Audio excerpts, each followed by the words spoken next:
Chains were not the only thing that bound slaves in the ancient world. Suffering, cruelty, and inescapable fate weighed heavier than any iron shackle, from the grandest empires to the most ruthless warlords. Slavery was the lifeblood of civilization, yet for those trapped in it, existence was nothing but agony.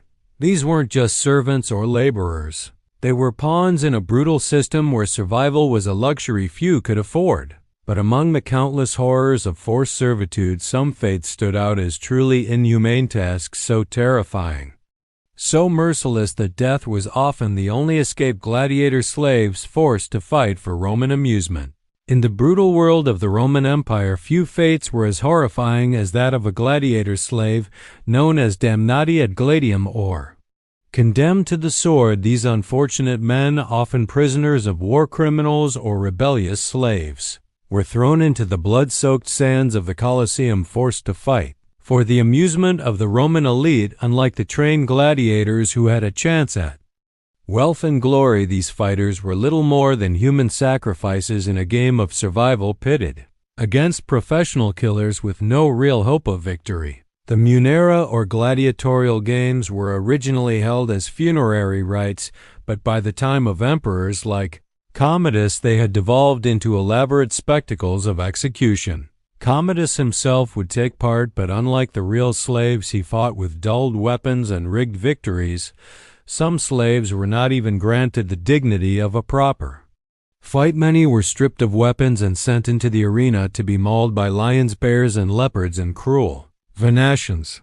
Others were chained together and ordered to kill each other, ensuring that even in death their suffering would entertain the masses. Roman historian Seneca once wrote, "The morning was for men condemned to the beasts, the midday for men slaughtering each other," a grim reminder that for a gladiator slave death was the only certainty. Silver-mined slaves endured death in ancient Athens. Beneath the sun-scorched hills of Attica lay the Laurian silver mines, an underground nightmare where thousands of slaves toiled in conditions so extreme that death was often a release.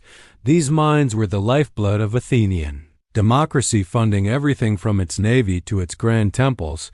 But for those condemned to work there, it was a slow, agonizing death sentence. Shackled in near-total darkness, slaves, many of them war captives or debt-bonded laborers, breathed in poisonous mercury vapors as they chiseled away at the rock, their lungs deteriorating with every breath. The historian Xenophon, in his work Ways and Means, wrote of how Athens viewed these enslaved workers as nothing more than a resource easily replaced when their bodies failed. Aristotle, in Politics, noted that these men rarely saw the light of day, living out their short, miserable existence underground. If exhaustion or disease didn't claim them, cave-ins did. Tons of rock collapsing over frail bodies, entombing them where they fell.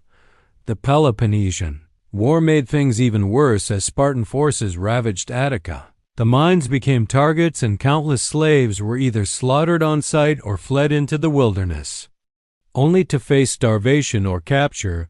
There was no escape from this grim fate, whether by suffocation, collapse, or the blade of an invader. Their suffering remained an unspoken cost of Athenian prosperity. Carthaginian galley slaves rode to death without rest in the heart of the Mediterranean. Carthaginian warships cut through the waves, propelled by the relentless agony of slaves chained to their oars. These men, taken from conquered lands or condemned to servitude, were not warriors but tools of war, expendable engines of Carthage's naval dominance. The Punic Wars saw thousands of them crammed into the lower decks of massive quinqueremes, where they rode in suffocating heat, whipped by overseers if they faltered. Denied rest, their bodies wasted away, their hands blistered and raw, their muscles strained to the point of collapse. Ancient historian Polybius, in his Histories, described how Carthaginian admirals had no regard for their rowers, driving them like beasts until their bodies simply failed. The suffering reached its peak at the Battle of Aegates, where a decisive Roman ambush shattered the Carthaginian fleet. As warships capsized or burned, the chained slaves had no escape left to drown in the open sea, their masters saving only themselves. Even those who survived the battle faced no mercy. Captured by the Romans, they were either executed or thrown into harsher servitude, proving that for galley slaves death was often the only release from the unending torment. Of the Mongol human shields died for the Khan's conquests, nowhere was human life more disposable than in the path of the Mongol war machine. As the empire expanded, tribute slaves of Aztecs were sacrificed for gods. In the heart of Tenochtitlan, under the shadow of the towering Templo, thousands of slaves faced a fate more terrifying than battle or labor ritual sacrifice.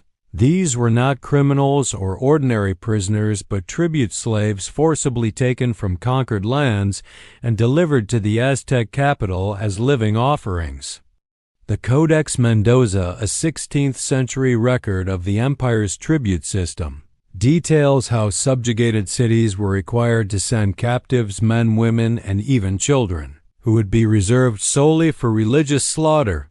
No event displayed this horror more than the Great Temple sacrifices of 1487, when thousands of victims were marched up the steep temple steps, their hearts torn out by priests wielding obsidian knives in a ritual that lasted 4 days.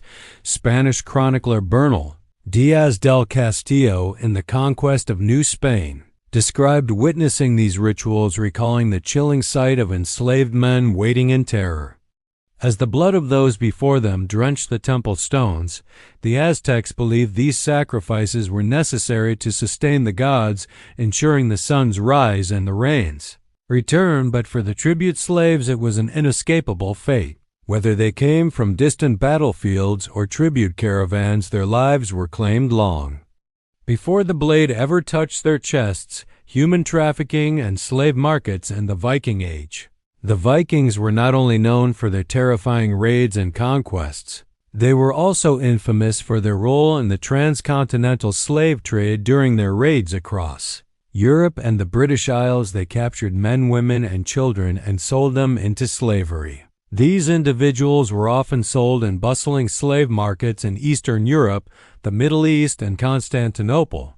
The Vikings established a network of trade routes that connected them to vast empires where slaves were valuable commodities. Women were especially prized in these markets and could be sold for substantial sums, often exchanged for goods like silver, silks, and spices. The Viking raid on Lindisfarne in 793 CE marked the beginning of a long history of enslaving those they conquered, once captured. These women were either forced into domestic labor or concubinage to serve powerful men in Viking society. Some women were lucky enough to be ransomed back to their families, but most endured harsh lives as thralls. Often working in agriculture or domestic settings, women in Viking raids were rarely treated as anything other than property exchanged for wealth and power. The reality of their lives was one of brutal subjugation and constant vulnerability under the control of their captors. These women were subjected to sexual exploitation and labor as commodities, traded among the Viking elite, but their pain and suffering were largely ignored by history until recently, with their stories buried beneath the heroic sagas of Viking warriors and kings. Slave labor in ancient Egypt. The hidden cost of the pyramids. Ancient Egypt is remembered for its majestic pyramids and powerful pharaohs. But behind the grandeur lay a cruel system of forced labor. Contrary to the romanticized notion that slaves built the pyramids, many workers were actually prisoners of war or captives from neighboring regions, forced to work under harsh conditions for no reward. Thousands of slaves were conscripted to work in the stone quarries of Giza, chipping away at massive blocks of stone with rudimentary tools. These workers were exposed to extreme temperatures and brutal working conditions with little rest or food. They were worked to the brink of exhaustion, their bodies strained by the grueling labor. Some were shackled to prevent escape, while others were beaten into submission by overseers. As the pyramids rose above the desert, the workers' bodies were buried beneath the weight of their labor, many dying from exhaustion, disease, or accidents. Their lives, which were sacrificed to build the tombs of kings, have left only traces in the archaeological record, offering a silent testament to the suffering they endured. The gruesome conditions in which they worked reveal the high human cost of Egypt's monumental achievements. The horrific reality of slave labor in the Ramong Empire. The Ramong Empire was built on the backs of slaves. These men, women, and children were often captured from conquered territories and forced to work in a variety of brutal roles, from agricultural laborers to gladiators. Slaves in the Ramong Empire had few rights and were regarded as property rather than human beings. They were subjected to unimaginable cruelty with little hope of freedom. One of the most notorious roles for slaves was that of the gladiator. Many gladiators were prisoners of war or slaves who were forced to fight to the death for the entertainment of the Roman elite. They lived brutal lives, training in harsh conditions and fighting in bloody arenas. For many, the only escape from this life was death. The gladiatorial games were a symbol of Roman power, but they were also a grim reminder of the empire's reliance on slavery. Slaves were also used in the household, performing menial tasks such as cooking, cleaning, and caring for children. Many were forced to endure physical and sexual abuse at the hands of their masters. While some slaves could earn their freedom, the majority lived their lives in servitude, their bodies and lives controlled by the will of their masters. Roman society was built on the suffering of its slaves, and their lives were sacrificed to maintain the empire's wealth and power. The fearsome female slaves of the Ottoman Empire. The Ottoman Empire's legacy is often viewed as one of great power and cultural achievement, but behind its grandeur lay a dark history of human exploitation. Female slaves were an integral part of the empire, serving as concubines, domestic workers, and even soldiers. Many women were captured in raids or taken from conquered territories and sold into slavery. These women were often forced to live in harem-like conditions, where their lives were dictated by the whims of their masters. Some were chosen for their beauty and placed in the service of sultans or wealthy nobles, while others were subjected to grueling labor in the households of their owners. In rare cases, women who gained favor with their masters could rise to positions of power within the palace.